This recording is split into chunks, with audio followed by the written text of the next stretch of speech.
Art of Rally is a top-down rally racing game from Absolute Drift creators Fun Selector Labs. In it, you drive a selection of faux historical cars through a series of rally events across the globe.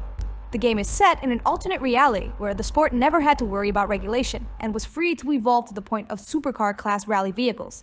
This is all explained to you by a giant Buddha statue. The opening moments are pretty odd, as the game asks you your blood type in the initial options, but most everything from that point forward is played straight. In career mode, you'll take cars from the 60s and compete in rally races to unlock later models specifically built for the sport through the 90s. Each event is randomly generated, giving you different possible locations and tracks in a series of 2 to 8 races. Just completing them all will unlock the next event, so there is never any pressure to actually place first against the other AI competitors. As is normal in rally racing, you're on the track alone, so your standing is always a mystery until the end of each track anyhow. The free roam option is slightly more whimsical. You can explore the large maps that racetracks are derived from, and find collectibles like the letters for the word rally or cassette tapes hovering over back roads, but there are no other objectives. The time trial mode is pretty self-explanatory, and the online offerings consist of a daily event, a single race using a specific car, and a weekly one, which is the same thing but a series of races. However, the after-race standings are populated by other real-world players.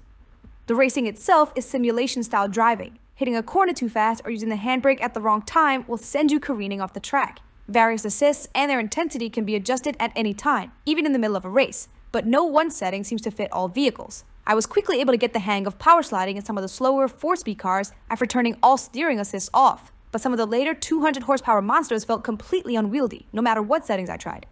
When control of your car does come together, races are intense tests of patience and skill. Speed management, subtle corrections of your position, and proper braking are all things you must pay attention to and execute on. Just hitting a hairpin turn correctly can feel incredibly rewarding, especially after multiple failures. Luckily, the stress-inducing gameplay is offset by the tranquil aesthetic. Art of Rally's open-world locations are beautiful. The low polygon style is utilized with a much more varied color palette than usual and a lot more detail on the cars and foliage than other objects, giving the world a miniature toy model look.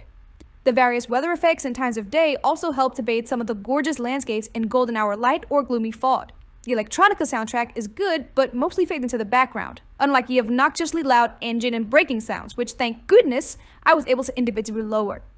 Art of Rally doesn't make itself as accessible as its art style might initially suggest.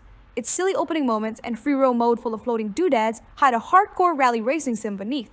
If you don't have a love for the feel of driving, it may not be for you, but racing enthusiasts should definitely check this out.